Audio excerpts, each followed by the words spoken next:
Welcome back everyone. Hi, if you're new, I'm Tori, and today I am so excited to take you through some of my most anticipated sci-fi and fantasy releases coming out in 2024. This list is definitely going to grow as we get into the new year, but these are just all of the ones that are on my radar right now that just sound incredible. Some are sequels, some are ends to a trilogy, some are just new to me authors, and I can't wait. So I have 10 books I want to take you through. I think this goes all the way through May. So it is quite the list. I will say if any one of these books, catches your eye during this video, definitely follow the release date for yourself just in case something is delayed or, anything changes. These are the release dates that I have as of right now. I hope you guys enjoy this video. Let's get into it.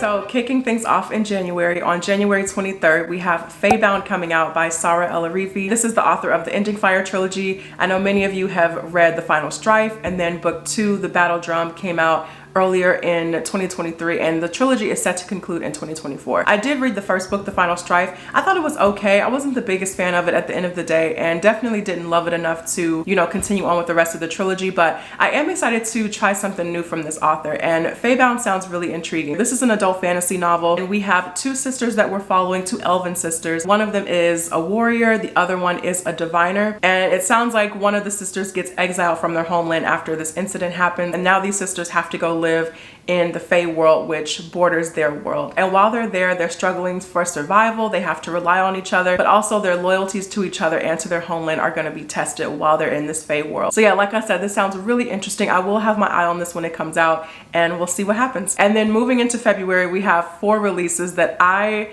am just beyond excited about. On February 6th, which is my birthday. So 2 incredible birthday presents already. We have The Trials of Empire coming out, and then we also have The Tainted Cup. So The Trials of Empire, this is the 3rd and final book in the Empire of the Wolf trilogy by Richard Swan. I don't need to keep telling you guys, I love the Justice of Kings. I love the Tyranny of Faith. I feel like there is so much writing on this 3rd book coming out. If this is just as good or somehow better than the last 2 books, this is about to become one of my all-time favorite fantasy series. These books are amazing. I've talked about justice and tyranny a lot over the last year or so. I just think this is such an incredible series. I feel like even without the 3rd book, like just even with these 2 alone, favorite books. If you guys still have not picked up Justice and Tyranny, I cannot recommend those books enough.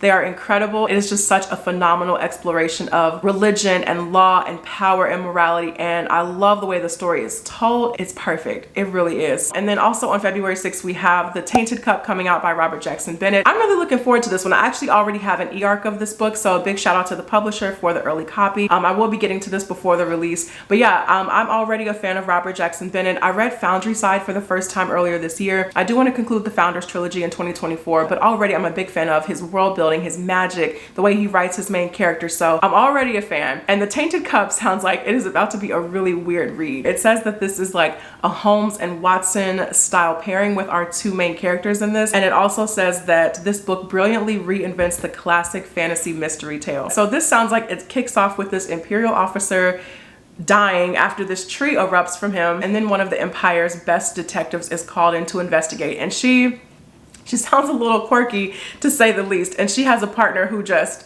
kind of has to go along with all of her weirdness and all of her antics. So for sure, I'm already seeing that Holmes and Watson vibe going on, and we're just following them as they try to unravel this mystery together. So this sounds like it's going to be another home run for Robert Jackson Bennett, and I'm really looking forward to this one, so I will be getting to it soon. And then moving to February 13th, this sounds really intriguing. Like I had to kind of stop and be like, whoa, what? So we have Projections coming out by S.E. Porter, and this is going to be a new to me author. Listen to this. The description says that this is good for fans of Jeff Vandermeer and China Mieville. That's what kind of stopped me in my tracks. So just based on the description, this sounds like it is a dark and historical fantasy where bitterness of rejection endures for centuries. This is gonna be so good. And this young woman, she's seeking revenge on this possessed sorcerer who tried to have her but couldn't. And this sorcerer, this is where it gets a little wild. He sends projections of himself out into the world to try to lure in other young women. This sounds like it is going to be creepy, dark, wild, all of that. So I will definitely be picking this one up. And then to round out February, one that I am just beyond excited for is Empire of the Damned by Jay Kristoff. This is the 2nd book in the Empire of the Vampire series. The more I think about it, I really love Empire of the Vampire. I have a whole reading vlog for it. I just had such an amazing reading experience with that book. It was just so good. The storytelling, I loved how dark it was. I loved Gabriel de Leon as a main character. I just thought it was a really great book. So Empire of the Damned is coming out pretty soon. This looks like it's going to be a little bit shorter than Empire of the Vampire. It looks like it's only going to be about, you know, like 400 pages or so. I was thinking it was going to be a little bit chunkier based on how things ended in the first book. There was a lot to cover, but I'm along for the ride. I'm not sure how long the series is going to be, but I'll be sticking around. If you guys haven't read Empire of the Vampire, it really is good. It's this half human, half vampire, Gabriel de Leon, and at the beginning of the book you learn he's been captured and he has to basically tell his entire story, the story of his brotherhood, the story of all of his adventures to his capture. I really love the structure of the book. I remember just how conversation flowed, how we just moved in and out of different scenes. It was really good. So I will definitely be picking up Empire of the Damned. I'm really excited for this one. And then moving into April, on April 9th,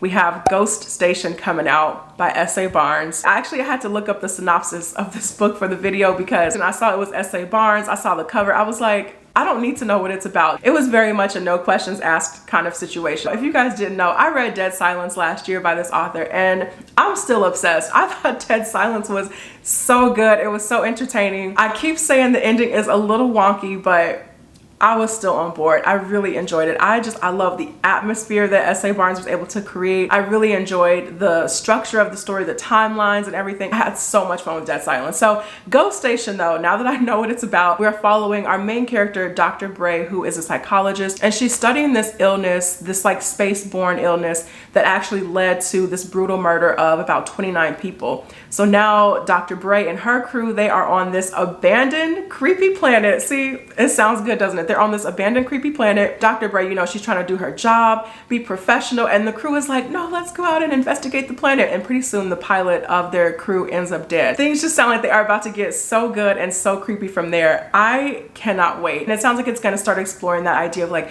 wait, is history repeating itself?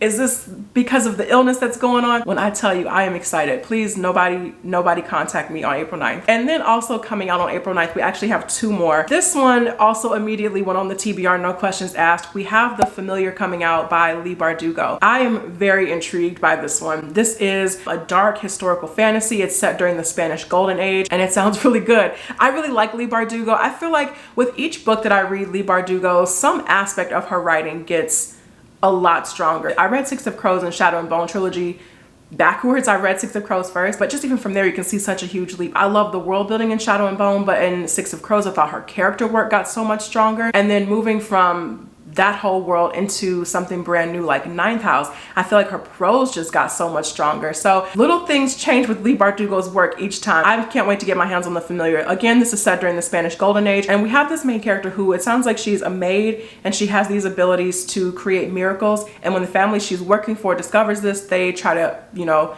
take advantage of her abilities in order to advance their social standing. But also, it sounds like we have another main character who works for the King of Spain, and they are desperate for any advantage that they can use to win against England. This sounds like it's going to be a great read. According to the description, we have a world of seers, alchemy, and holy men where the line between magic, science, and fraud is never certain. Yeah, just add to cart. Also coming out on April 9th, we have To Gaze Upon Wicked Gods by Molly X. Chang. I do have a physical copy of this, so big thank you to Del Rey for the art. This sounds good. This is a debut fantasy novel, and our main character is this young woman, Ru Ying, and these invaders from the heavens come down and completely destroy Ru Ying's land and her, you know, land's magic with all of these technological abilities. But when Ru Ying is approached by this enemy prince, it sounds like to basically take out his political rivals, she's gonna have a tough decision to make, and saying yes to this agreement could potentially change the world and the land of her people for better or worse. We'll see how this goes. I can't wait to read this. And then coming out on April 23rd, we have The Dead Cattail Assassins by none other than P. Jelly Clark. This also immediately just went on the TBR. This sounds really good. The description says, the dead cattail assassins are not cats, nor do they have tails, but they are most assuredly dead. This is a world of gods and assassins. The 2024 releases, they sound like they are really about to be hidden. I'm so excited for this. So the main character of this book already sounds like an icon. She's an assassin and she's a part of this guild. And it sounds like they have 3 unbreakable vows. And the first one is that the contract must be just. And it says, but that's above Avine's pay grade. Avine is the main character. And it sounds like there's this festival happening in the city, and when Avine attends, she is brought face to face with her past and memories that she's not supposed to be able to recall. I really do not need to know anything else. This sounds amazing already. And it's under 300 pages. I feel like that's P. Djeli Clark's sweet spot. Don't get me wrong, I really loved his full-length novel, Master of Jinn, but his short books, Chef's Kiss, Ring Shout, one of the best books I've ever read. P. Djeli Clark, he can just cram so much into a short space and just have it be phenomenal. So yeah, this is under 300 pages. I think this is gonna be a hit. And then last but not least, coming out on May 21st is Lost Ark Dreaming. The hook got me on this one. It says that this is a high-octane post-climate disaster novella that combines brutally engineered class divisions of Snowpiercer, which is a movie I personally really love, and River Solomon's The Deep. I don't know what they're putting in these books in 2024, but they all sound amazing. So in this one, sea levels rose in the Atlantic and it caused major climate and environmental damage. So now all of the survivors live in these massive towers, skyscrapers essentially. And these towers before the disaster were initially made for wealthy people. And this is all off of the coast of West Africa. But now the people who were left dead in the Atlantic are awakening. And it doesn't sound good. They are awakened by an ancient power and they're seeking vengeance on those who offered them to the waves. The calendar is marked. We're not even in 2024 yet and it's already gonna be a stacked reading year. I am so excited. I truly feel like the new releases next year are just gonna be so incredible. This list is definitely gonna keep growing as we get more into the new year. I can't wait to see what other new releases catch my eye. I just think it's gonna be a good time, so I'm very excited. So that is it for me, you guys. Thank you all so much for watching this video. I really appreciate it. Let me know down in the comments which books you're anticipating, what you're excited for, if any of these caught your eye, and I will see you guys in the next video. Take care.